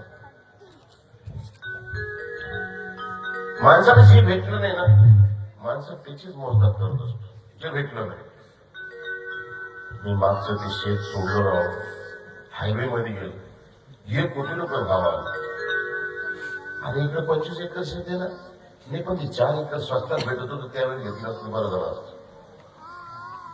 जे भेटलं नाही त्याच्याविषयी दुःख करतो माणूस जे भेटलं ना त्याच्याविषयी विचार करत नाही असं होतं म्हणून दुःखी होतो आहे त्याच्यामध्ये खुश राहिला आहे त्याच्यामध्ये समाधानी राहिला अरे भरपूर दिलं ना सबको गिला है मुझको बहुत कम मिला है सगळ्याला असं वाटतं सबको गिला है गिला म्हणजे या गोष्टीचा वाईट वाटत असतो सबको गिला है मुझको बहुत कम मिला है अरे जरा सोच कर देख जितना तुझको मिला है उतना तो भी कितनों को मिला है देवाला जेवढं तुला दिलं ना तेवढं विचार कर तुला जेवढं दिलं तेवढं तरी कोणाला भेटलेलं आहे रे आणि तुझ्याकडे तरी आहे तुझ्याकडे मोटरसायकल आहे ज्याच्याकडे सायकल आहे त्याला विचार जो पायी चालतो त्याला विचार जो तरसून गेलाय सायकल घेण्यासाठी त्याला विचार सायकलची किंमत काय सबको गिला है मुझको बहुत कम मिला है अरे जरा सोच कर दे जितना तुझको मिला है उतना तो भी कितनों को मिला आहे त्याच्यामध्ये खुश राहा आहे त्याच्यामध्ये समाधानी राहा तुम्ही खुश राहताल ना हा मला सगळी चांगली वाटते आपल्याकडे मत्सर असतो हेवा असतो अहंकार असतो दिलं तर अहंकार आहे नाही दिलं तर मत्सर आहे दिलं तर माणसाला असं वाटतं माझ्यासारखं कोणी आहे का गावात माझ्यासारखा मीच आहे मी नाही हुशार आहे तसं काही नसतं आणि नाही दिलं तर मत्सर आहे गाडी घेतली असेल त्याचं काय 2 नंबरचे धंदे चांगलं म्हणलं त्याला, चांगलं झालं, चांगली गाडी घेतली, ऍव्हरेज नाही त्याला. तुला काय करायचं, तू तुझं पावलं घेतलं ना. मत्सर आहे हे बाय, जी भेटलं त्यात खुश राहा. सगळं चांगलं चांगलं दिसतो, सारी दुनिया चांगली वाटते. तुम्ही मत्सर ठेवताल, द्वेष ठेवताल, अहंकार ठेवताल ना, जीवन जगू वाटत नाही. स्वतःला पुढत राहतो माणसाला, झोप येत नाही माणसाला. रात में नींद आने के लिए दिन भर जिंदगी में ईमानदारी से रहना पड़ता है. रात्री संध्याकाळी निवांत झोप येण्यासाठी ना दिवसभर इमानदारीनं राहावं लागतं. तर माणसाला रात्री झोप निवांत लागते. आपण याला काही बोलणार, याचं वाईट करणार, याचे वाईट विचार करणार, संध्याकाळी झोप आहे त्या समाधानाला खुश राहा. जीवनाचा आनंद घ्या, देवाचं नाव घ्या. देवाचं नाव घेणारं जे काही भेटतं आपल्या कर्मानुसार भेटत असतं. सांगा तुम्ही आता संसारातली माणसं आहे, ज्या ज्या हिरोने जे जे पिक्चर सोडून दिलेले आहेत, आमच्याकडे टाइम नाही, आमच्याकडे व्यस्त आहे, पैसे कमी आहेत, आणि ते एखाद्याने घेतले, त्या पिक्चरवर सुपरस्टार झाला. ही काही गोष्ट आहे का, ही काही कथा आहे का म्हणून सोडून दिल्या गेली, आणि त्याच पिक्चरने त्याला स्टार बनवलं. नसीब हर कसो किसी किसी की नहीं होती, किसी किसी का अंधों में भी चिराग जलता है. जो काम लेते अजबे शमीन, तो आंखों में भी उनका चिराग जलता है. हिमतीनं काम घे, देवावर विश्वास ठेवून, नशिबानं भेटले नाही, कर्माने भेटलेलं आहे. या जन्मात चांगले कर्म कर, पुढच्या जन्मामध्ये चांगलं भेटल. या जन्मात वाईट करशील, पुढचं जन्मही असंच शिल्पत पडशील. अहंकार करू नको, देवाचं नाव घे, हरीचं नाव घे. आपण ह्या जगामध्ये आलो ते कसं, कोणी काही घेऊन आलेलं नाहीये. येताना अंगावर कपडे नव्हते, जातानाही राहणार नाही. मग पुरल्यावर हे राहत नाही, काढून घेताना जाळल्यावर तर जळूनच जातं.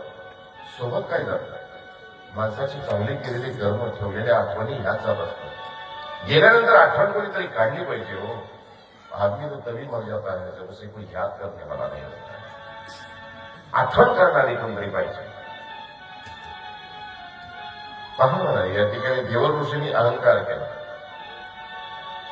काय भेटलं? ज्यावेळेस अहंकार सोडला तेव्हा प्रत्यक्ष देव समोर आला, देव भेटला. त्याच्या जीवनामध्ये सगळं सोडा, तुम्ही माणूस बना. माणूस बनता तुम्ही तर सगळे तुम्हाला आपले वाटतील. हो, त्यांनी एकदम सांगितलेलं आहे, माणूस द्या, माझा माणूस द्या. मला माणूस पाहिजे. माणसाची अपेक्षा करतात.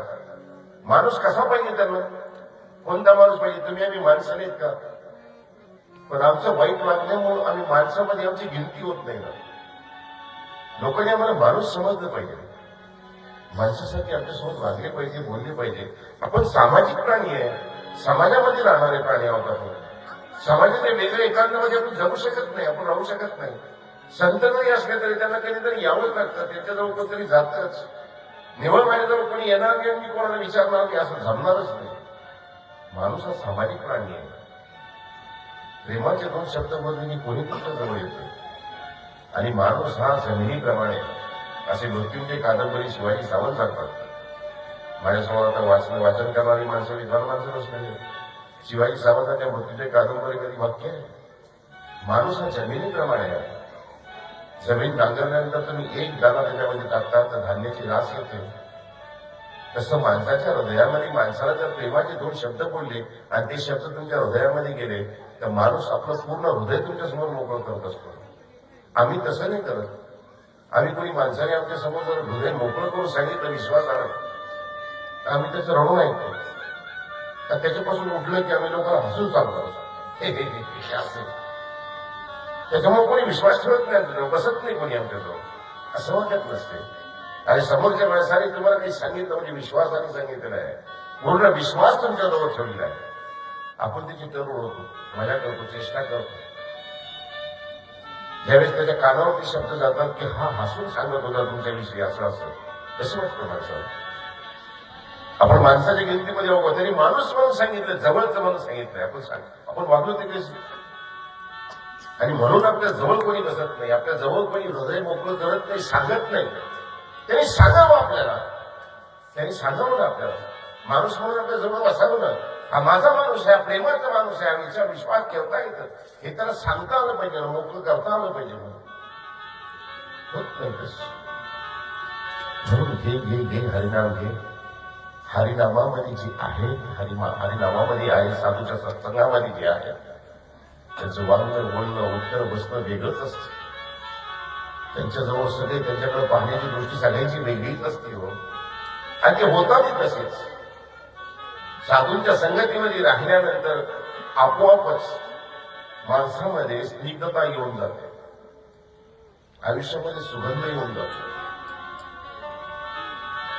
एक गोष्ट आहे, त्या ठिकाणी एक संत आहे, त्यांच्याजवळ एक त्यांचा सेवेकरी राहतो. राजा त्यांना बोलवतो. राजा म्हणतो, तुम्ही त्यांची सेवक का, त्यांची काय शिष्य आहात का? ती म्हणाली, ती कोणाला शिष्य बनवत नव्हते. मला तुम्ही त्यांच्याजवळ राहत होते. म्हणाले, तुम्ही राहत होतो, त्यांच्याजवळ सेवा करतो. त्यांच्याजवळ काही शिकले का? ते म्हणाले, संतांजवळ काही शिकावं नाही लागत.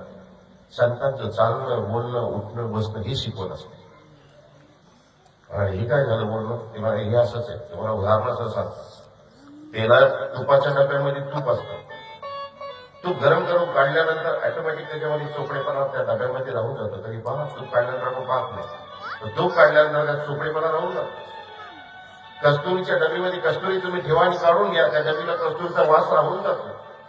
तसं साधू संतांच्या संगतीमध्ये, चांगल्या लोकांच्या संगतीमध्ये तुम्ही राहिल्यानंतर तुमच्या आयुष्याला स्निग्धता येऊन जाते, नम्रता येऊन जाते, लीनता येऊन जाते. माणूस बनतो तो माणूस घडतो त्या ठिकाणी. जसं कस्तुरी काढल्यानंतर सुद्धा कस्तुरीचा वास डबीत राहून जातो ना, तसं माणसाच्या आयुष्य सुद्धा सुगंधित होऊन जातं. हे साधू संगतीचा प्रताप आहे हा. म्हणून तुम्हाला सांगितलेलं आहे, घे घे घे हरिनाम घे, माया सारी सोडून दे. संसारात राहतात तर संसाराच्या व्यापारामध्ये पिचडमध्ये लिप्त होऊन जातात, त्याच्यातच राहतात. शेजारी कसा आहे, तू कसा वागतो म्हणून मी कसा वागतो, तू चांगला वाग. एक माणूस होता, तो सगळ्यांना नमस्कार करायचा, पण दुसरा माणूस एक होता, तो त्याला दररोज शिवी द्यायचा. याचा दररोजचा क्रम, याने त्याला नमस्कार करावा, त्याने त्याला शिवी द्यावा. एक दिवस शेजारचा माणूस म्हणाले, काय माणूस आहे रे, तू दररोज त्याला नतमस्तक होतो, त्याला नमस्कार करतो एवढ्या प्रेमाने आणि आदराने, आणि तो दररोज तुला शिवी देतो, हे असं कसं काय? त्याला जाऊ दे, ज्याचे त्याची कर्म त्याच्यासोबत असतात. तो त्याचे वाईट कर्म सोडत नाही, रोज दररोज शिवी द्यायचे. दररोज तो शिवी देतो मला, तर त्याचं कर्म आहे. तो त्याची कर्म जर वाईट कर्म सोडायला तयार नाही, तर मी माझं चांगलं कर्म का सोडू? मी चांगलं वागणं का सोडू? तो वाईट वागेल, त्याचं वाईट होईल. मी चांगलं वागेल, माझं चांगलं होईल. संसारामध्ये असं राहा, असं वागा, तर संसारामध्ये स्निग्धता येते, तर संसारामध्ये सुगंध येते. जवळ यावं, बोलावं, माणसाने आपल्याशी बोलावं, हितगुज करावी, हे महत्वाचं असतं. देवळ ऋषीला वरदान दिल्यानंतर आता पाहूया आपण कथा दत्तात्रय महाराजांची 45वर या ठिकाणची 45वर ठिकाण आहे. जवळ आहे तुम्ही, जात नाही तुम्ही, पाहत नाही तुम्ही. दत्त जयंतीची वेळ आहे, 4 तारखेला दत्त जयंती आहे, जायला पाहिजे तुम्ही. दत्तात्रय महाराजांचा विशेषही त्या ठिकाणी. विशेष कुठला आहे? तो माहूरचा विशेष आहे. दत्तात्रय महाराजांच्या देवाचं चिंतन करावं, स्मरण करावं, माहूरच्या देवीचं स्मरण करावं. माझा मार्ग शीर्षोहम म्हणून सांगितलंय, पहिल्या दिवशी मी तुम्हाला सांगितलंय. मार्गशीर्ष महिना उत्तमोत्तम सर्वोत्तम सांगितलेलं आहे. त्याचं कारण ते आहे, या महामनीषी दत्तात्रय प्रभूंनी अवतार धारण केलेला आहे. ह्याच महिन्यामध्ये, ह्याच महामध्ये जगमान्य भगवद्गीता सांगितल्या गेलेली आहे. कोर्टामध्ये रामायण ठेवलेलं नाही, कोर्टामध्ये पुराण ठेवलेलं नाही, कोर्टामध्ये वेद ठेवलेले नाहीये. जगमान्य शास्त्र ठेवलेलं आहे, भगवद्गीता ठेवलेली आहे. भगवद्गीता श्रीकृष्ण महाराजांनी अर्जुनाला सांगितले असंच नाहीये. त्या ठिकाणी श्रीकृष्ण उवाच असं नाहीये, फक्त श्रीकृष्णाला मानणाऱ्यांनीच वाचावं असं नाहीये. भगवद्गीतेमध्ये श्री भगवान उवाच आहे, देव म्हणाले. देवानी सांगितलं, फक्त अर्जुनाला नाही सांगितलं, साऱ्या सृष्टीला सांगितलेलं आहे. म्हणून तो जगमान्य अवतार आहे, म्हणून ती जगमान्य आहे. अशी भगवद्गीता ह्याच महिन्यामध्ये सांगितलेली आहे. देवाचं नाव घ्यायला पाहिजे, दत्तात्रय महाराजांच्या नावाचं स्मरण करावं. 10व्या अध्यायामध्ये हेच सांगितलं, मासाला मार्गशीर्षो. मार्गशीर्ष एकच महिना आहे का? पौष आहे, माघ आहे, फाल्गुन आहे, चैत्र आहे, ज्येष्ठ आहे, आषाढ आहे, श्रावण आहे, भाद्रपद आहे, अश्विन आहे, कार्तिक आहे. ठीक आहे, एवढे महिने आहेत ना, 12 महिने आहेत. मग मासाला मार्गशीर्ष. मार्गशीर्षच का सांगितलं? त्याचं कारण आहे 45 हे ठिकाण इथून जवळ आहे. ज्वाजन्य स्थान म्हणून भगवान श्री चक्रधर स्वामींनी सुद्धा सांगितलेलं आहे उपाध्यांना. उपाध्यवास तिथलेच होते जवळच. देवानी एक दिवस त्याने विचारलं, का हो उपाध्यवास, तुम्ही जाता की नाही 45 वर? ती मला देवा सांगतो कधी पंचपर्वी असली तरी त्यावेळेस जात असतो. त्यावेळेस भगवान श्री चक्रधर स्वामी सांगतात, अरे एवढं ज्वाजल्य देवस्थान आहे, त्या ठिकाणी गोपालकृष्ण महाराज आलेले आहेत, त्या ठिकाणी गोविंद प्रभू आलेले आहेत, त्या ठिकाणी दत्तात्रय महाराज आलेले आहेत. 3 अवतार त्या ठिकाणी आहेत. त्या गुंफा या ठिकाणावर दत्तात्रय महाराजांनी वरदान दिलेलं आहे. त्या ठिकाणी कोणाला वरदान दिलं? देवशर्मा किंवा देवश्रवा नावाचे एक ऋषी आहे, आणि त्या ऋषींचे पुत्र हे आत्मऋषी.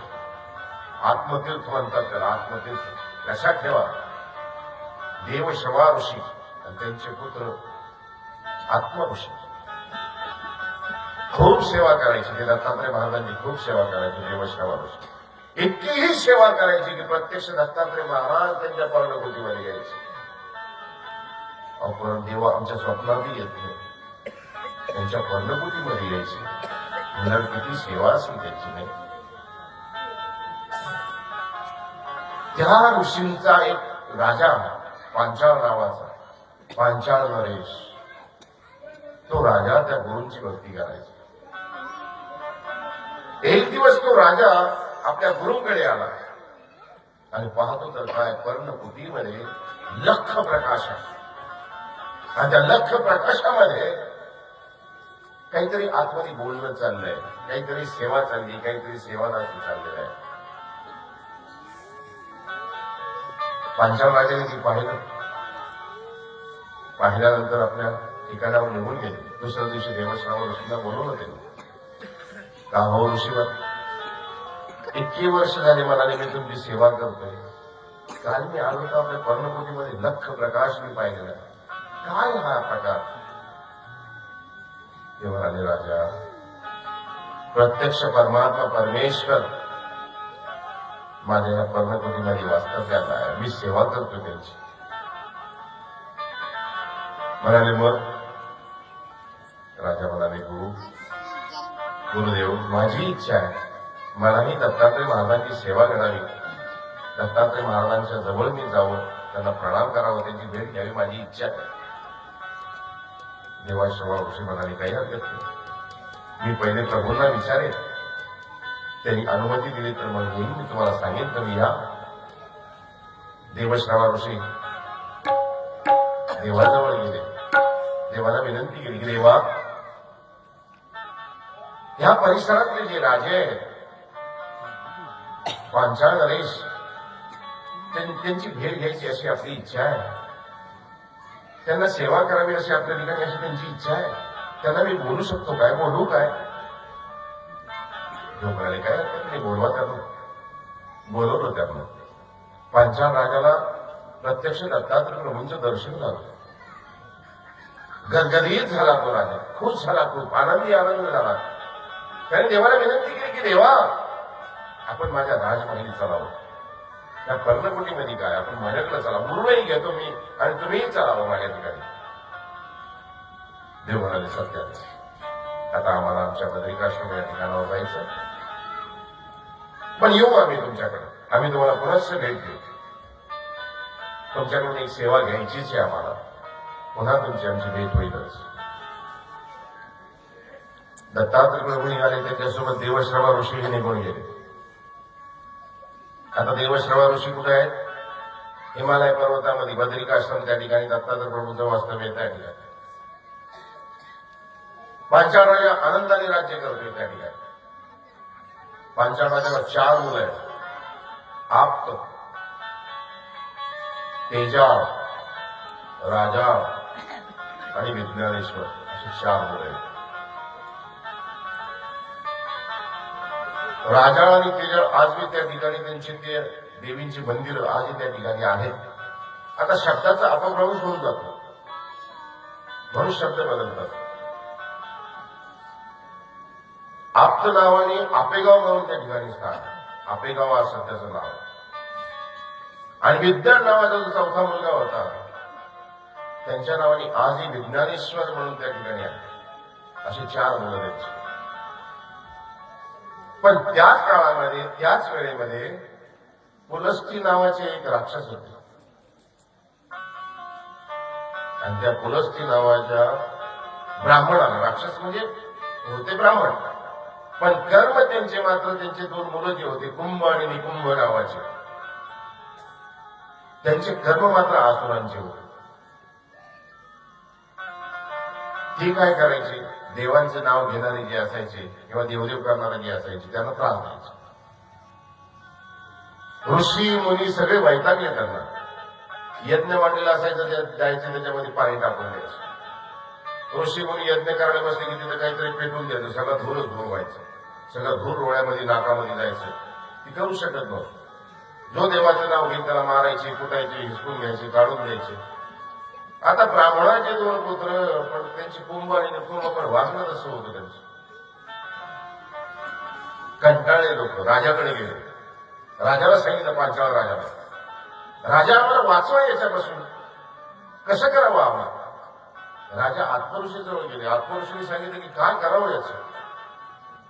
बोलता येत नाही, चालता येत नाही, आहे ब्राह्मण कुळात नाही, पण वागणं यांचं असुरासारखं आहे, दानवांसारखं आहे. काय करणार मला याच्यातून मार्ग काढूया. मार्ग कसा काढणार, चला आपल्या वडिलांकडे, दत्तात्रय प्रभूंकडे, आपले वडील त्यांच्याकडे जाऊया. त्यांच्याकडे गेले पांचाळ राजा आणि आत्मऋषी दोघे. आणि दोघं गेल्यानंतर त्यांनी देवश्रवा ऋषींना भेटले. त्यांना सांगितलं की असं असं आपल्या त्या पांचाळ राजांच्या राज्यामध्ये असं सुरू आहे. कुंभ आणि निकुंभ नावाचे तिथून राक्षस त्यांनी उत्साह वाढलेला आहे. म्हणाले खूप जगणं मुश्किल करून टाकलेलं आहे. राजाचंही जगणं मुश्किल करून टाकलेलं आहे आणि ऋषीमुनींचंही जगणं आणि जनतेचंही जगणं मुश्किल करून टाकलेलं आहे. काहीतरी उपाय सांगा.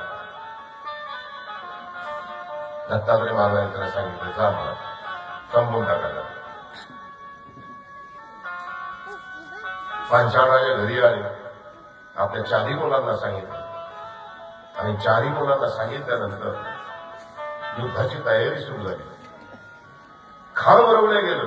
युद्ध ज्या ठिकाणी होणार, आज बी ते गाव आहे तर खामगाव असं म्हणतात सध्या, ज्या ठिकाणी युद्धाचं खांब रवल्या गेलं. इकडे त्यांचे सैनिक राहतील, इकडे आमचे सैनिक राहतील. कुरुक्षेत्रामध्ये पाहिलं ना तुम्ही, खांब होता आणि त्या खांबावर बरोबरीकाच असं शिर ठेवलं गेलो. इकडे कौरवांची सेना, इकडे पांडवांची सेना, माझी खांब. आणि त्या खांबाजवळ नेऊन गोपालकृष्ण महाराजांनी गीता सांगितली मध्यामध्ये. तसं खांब रवल्या गेलं होते. खामगाव आजही त्या ठिकाणी त्या स्थानाचं नाव खामगाव आहे. युद्ध झालं त्या ठिकाणी ती गाव आहे शहापूर. शिरपूर त्याचं नाव होतं. शिरपुराचं अपभ्रंश झालं, शिरपुराचं शहागड झालं. शहर त्या ठिकाणी पडले होते, शहरचं गड झालं होतं म्हणून त्याला शहागड असं नाव. युद्ध झालं, घमासान युद्ध झालं. आणि या युद्धामध्ये त्या पुलस्ती ऋषींची 2 मुलं आहे, जे कुंभ आणि निकुंभ, ते मारण्यात गेले. मारले गेल्यानंतर आता ब्राह्मण होते, ब्रह्महत्या झाली. राजांचं मन विचल झालं की आता ब्रह्महत्या आपल्याला घडली, कसं होणार असं. ब्रह्महत्येचं पातक तर मोठं अवघड आहे, कसं करणार. पुन्हा दत्तात्रय महाराजांची आराधना केल्या गेली. दत्तात्रय महाराज त्या ठिकाणी प्रगट झाले आणि प्रगट झाल्यानंतर पांचाळ राजा त्यांच्या श्रीचरणाजवळ गेला. देवा प्रभू, आपल्या आज्ञेप्रमाणे जे घालायचं जे व्हायचं ते झालेलं आहे मला, पण हे ब्रह्महत्येचं पातक माझ्या डोक्यावर लागलेलं आहे आणि हे पातक घेऊन मी वर जाऊ शकत नाही. याला काहीतरी पर्याय असेल ना. देवानी सांगितलं की याला असं करा, याला पाणी काढा, म्हणजे पाकळातून पाणी काढा. त्याला 5 नद्यांचं पाणी लागतं. ते म्हणजे तेव्हा 5 नद्यांचं पाणी जमा करेपर्यंत कसं जमणार आहे. दत्तात्रय महाराजांनी सांगितलं, इथंच मारा, इथं पार मारा. तिथं बाण मारलं गेलं आणि बाण मारल्यानंतर ती बाण पाताळामध्ये गेलं आणि तिथून पाण्याची अशी एक चिरकांडी वर निघाली.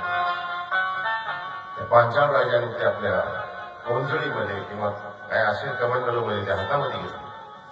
तर आणि आता याचं काय करू? आत्मऋषींनी सांगितलं, अरे इथं परब्रह्म परमात्मा प्रत्यक्ष उभे आहे. अरे त्यांच्या श्रीचरणाचं हे कर, चरण शाळून कर त्या ठिकाणी. आणि ते जे तीर्थ आहे ते सर्व तीर्थ आहे.